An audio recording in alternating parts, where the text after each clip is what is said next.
Dudes, it's Gaz, and welcome back to another Warframe video. So I was recording this live on stream, but I've had my game crashing a lot recently, so I'm doing an impromptu weekly reset video with this week in Warframe. There's a lot to cover, and I'm going to be going live again right after this video is done recording. But yeah, we're going to do a bit of a speed run today, because this is the second time I've recorded this, unfortunately. I don't know what's going on with Warframe, but yeah. Alright, so for your weekly reset stuff, guys, your first item is going to be at Kit Gun Riven at Teshin. Not exactly worth the Steel Essence, in my opinion, but if you do want to grab it, go ahead and grab it. You also get your Evergreen stuff at the bottom, as per usual. So as far as this week in Warframe, I know this is not going to be the normal format. Again, I'm re-recording this, but yeah, there's going to be a ton of stuff that's great this week in Warframe, as long as your game's not crashing like me. There's a triple Tau Shard alert available if you haven't done it yet, which has a red shard, a blue shard, and a yellow shard. But additionally, with the big dev stream starting next Friday, there's going to be a guaranteed combined Archon shard as well. So that could be a orange shard, a purple shard, or a green shard. And those usually require 2 Tau shards to fuse into, so you don't want to miss out on that for sure. For the Dormazone wares, there is a pretty decent item here as an Orokin reactor for 20 Pathos clamps, and unlike Nightwave creds, Pathos clamps are infinite as long as you farm them. So that's why I recommend you grab this if you need this for, you don't want to spend any plat on it, but yeah, 20 plat or 20 Pathos clamps, whatever one you want to go for. But yeah, a free way to get it basically. As far as other items here, you've got Rifle Riven mods, a Rifle Riven mod, 5,000 Kuva, a Forma Blueprint, or a secondary Arcane adapter. So, yeah. And about my game crashing, it actually has been happening since like 2 days ago. So, I'm not sure what's been happening. Like, I'm not even doing anything intensive. I literally just did some trades, and then I like opened the menu screen to look at the Incarnons for the video, and my game crashed. And I had to like reset my computer and everything too. So, not sure, because it just happened like a couple days ago. So, it might be my computer, it might be the game. The game keeps crashing. Other things don't crash, just the game crashes and it sends a bug report to DE. So hopefully they can fix it, but there are no updates until 1999, so yikes. It's like I can play for 2 hours and 45 minutes, and then on the dot, it like crashes after that. And then it crashes over and over and over again afterwards. So we're going to speedrun this stuff, as I said. And if I forget anything, I'm sorry about that, but just kind of how it is. Alright, for your EDA, I already looked at this stuff, so yeah, it's an easy EDA though. You've got Mere Defense, Survival, and Exterminate. As far as the modifiers for the Mere Defense, you've got Glyph Inflation, requires double the glyphs to pick up to activate the radiation towers to defend it. So be careful about those glyphs, make sure you're grabbing them pretty regularly. Second modifier, Bolster Belligerence. All enemies have Overguard equal to half of their maximum HP. So CC frames will be less useful in this Mere Defense, because they are not going to be affected by CC until the Overguard's broken. And the final modifier for the Mere Defense is going to be Vampiric Limitus. Slow-moving, annoying Vampire Limitus will drain your health and energy if you get too close to them. So, that being said, they're going to be the main issue here is that, having those Vampire Limitus like chasing you around. But, yeah, as long as you have, a good amount of control over the map, it shouldn't be too difficult. And if you do fail the mission, it's the first mission, so you didn't lose that much time. Unlike me, having to re-record this video. Second modifier, second mission, Survival. With the most annoying modifier being Parasitic Towers. Life support towers only activate when 20 enemies are nearby and kill within a 15-meter radius of them. So there are some pretty bad spawns to these towers, just be aware of that. If you are playing with a team, try to group up together somewhat so you can actually get these towers activated. Because that is going to be the main issue here, is activating those life support towers. Second modifier, Alluring Arcanids. The dog robots will draw Warframes towards them while charging the attacks. This modifier is totally free, don't even worry about it remotely. The third modifier, Commanding Culverins. The Culverin robot enemies will equip weapons that deal 5 times damage to Overguard and mechs. So, pretty straightforward and free there. There is no gear embargo this week, so you can bring Dante Spectres if you want. And the final mission, Exterminate, is just totally free, basically. Fissures rip into the mission, enemies' levels will go up by 1 every 10 seconds, destroy them, make them stop going up in level. Free modifier, basically.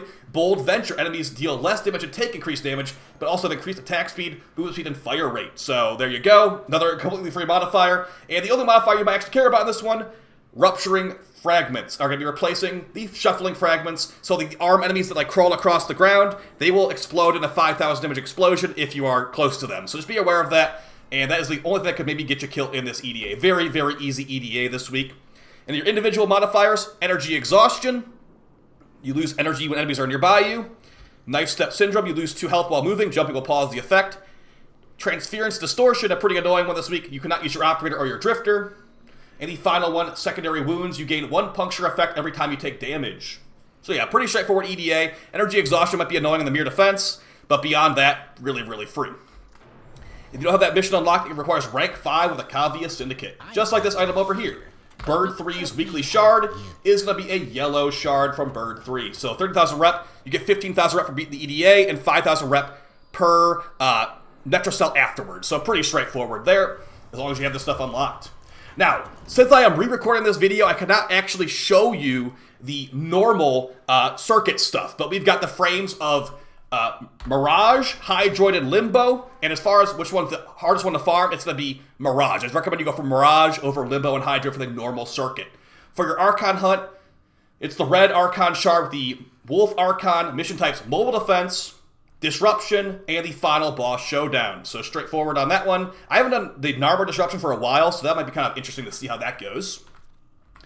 And now moving on to your Deviri. As I said, I had to re-record this, but I would go with Mirage as the choice. The other ones are being Hydroid and Limbo. Limbo's helmet's not that important. And also, Mirage and Limbo are both quest frames, and Hydroid comes from the Earth boss fight, so easy enough to farm him. But yeah, we're just about to record the Incarnon part of the video when the game crashed, so these are what you got for Incarnons this week. If you haven't played in a while, you can pick Kuva or Ribbons instead, if you have a high enough intrinsic. But yeah, Xylock Incarnon, Sibir Incarnon, Dread Incarnon, Despair Incarnon, and Hate Incarnon. Let's review what all of them do before I tell you which ones are the best. But we got Xylock Incarnon first. It is a duplex fire trigger, and Incarnon form is a charged fire shot. It is not the best Incarnon at all. It's definitely one of the lesser ones this week. But the primary shot's pretty decent if you throw on this Incarnon adapter. Because the Xylock Incarnon has decently high slash rating on the primary shot, but yeah, the Incarnon shot becomes fire. So keep that in mind. Commodore's Fortune gives a massive crit chance increase, so I'd recommend that one. But this is a relatively low recommendation overall this week. A secondary pistol that is good for slash procs at least. Sibir Incarnon, the special Incarnon form, gives you a cold blast radius with heavy slams. It's really hard to notice what that actually does. The big thing here is this is a really high stat hammer, basically, with base cold. So you can do like blast procs, viral procs, whatever. Top tier Incarnon choices, you got Absolute Valor giving a bunch of crit chance. You get some red crits on this thing. But yeah, it is a... There are multiple hammer Incarnons. This is a decent one, but the Magistar is definitely better. Only get this if you have this weapon because you farm on the Chronic and want to make it a little bit stronger. But yeah, a good enough slam melee weapon at the end of the day because it's a hammer. Dread Incarnon fires out railgun arrows, and it's pretty strong, but it's worse than the Paris Incarnon, unfortunately.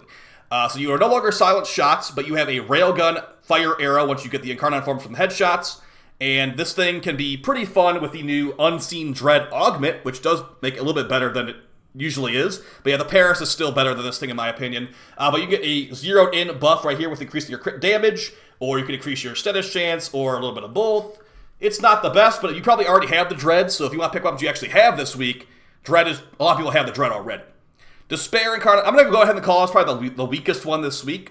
I actually used the Despair Incarnon for a high-level mission the other day, and it did not go very well. Thankfully, I had the Bursted equipped, but yeah, this thing is just... It's really not that great. It has only 20 Incarnon ammo, and you expend the Incarnon ammo so fast. You can charge it really fast, too. But yeah, I'd recommend the Kunai Incarnon over this if you're looking for a Throwing Star Incarnon. Despair... So, but what it does basically is that once you get some headshots, well, they have delayed explosion embedded heat damage projectiles. So it can do double hits and good crit, but that's pretty much where the...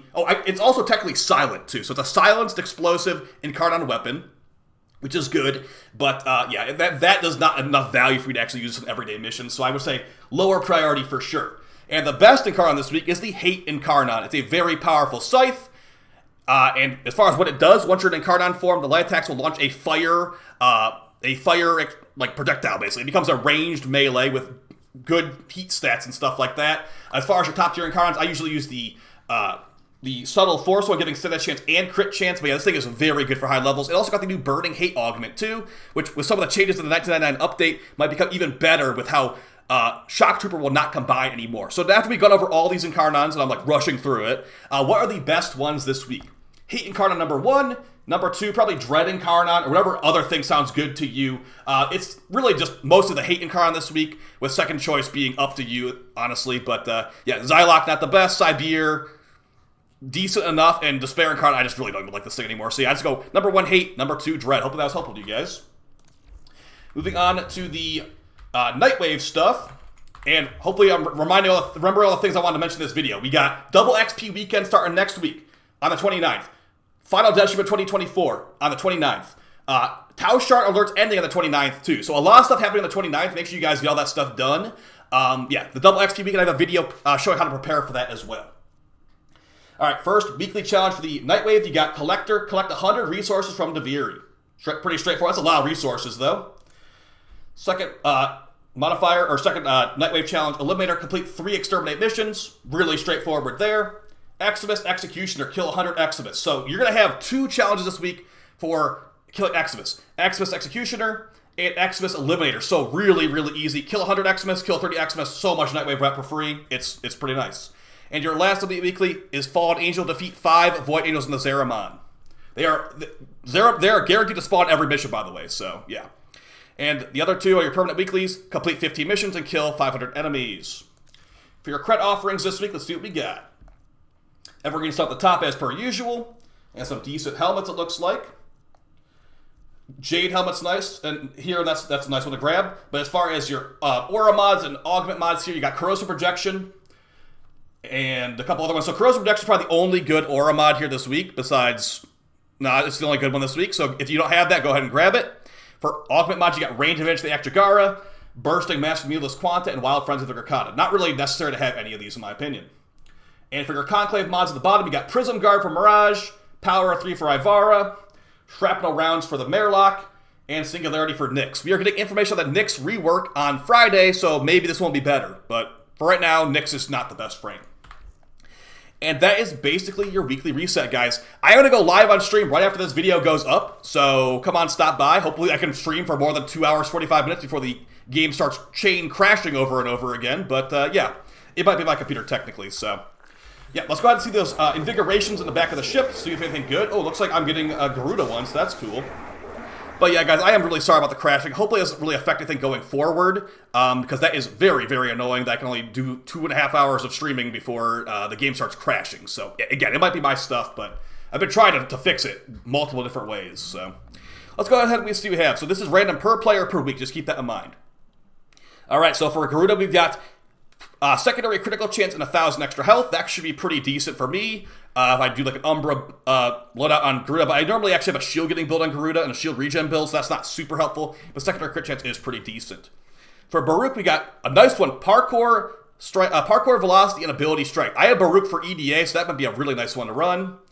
And the final one is going to be for Necros, Ability Duration and Energy Rate. So as far as these 3, I'm going to probably use the Baruch one, and I'm going to actually save my override for 1999, so that should be pretty nice. Alright, then, guys, hope you found the video fun and helpful. I will be back on stream in like 5 minutes, so come on, stop by, and I will see you guys in the next video. Take it easy. Peace!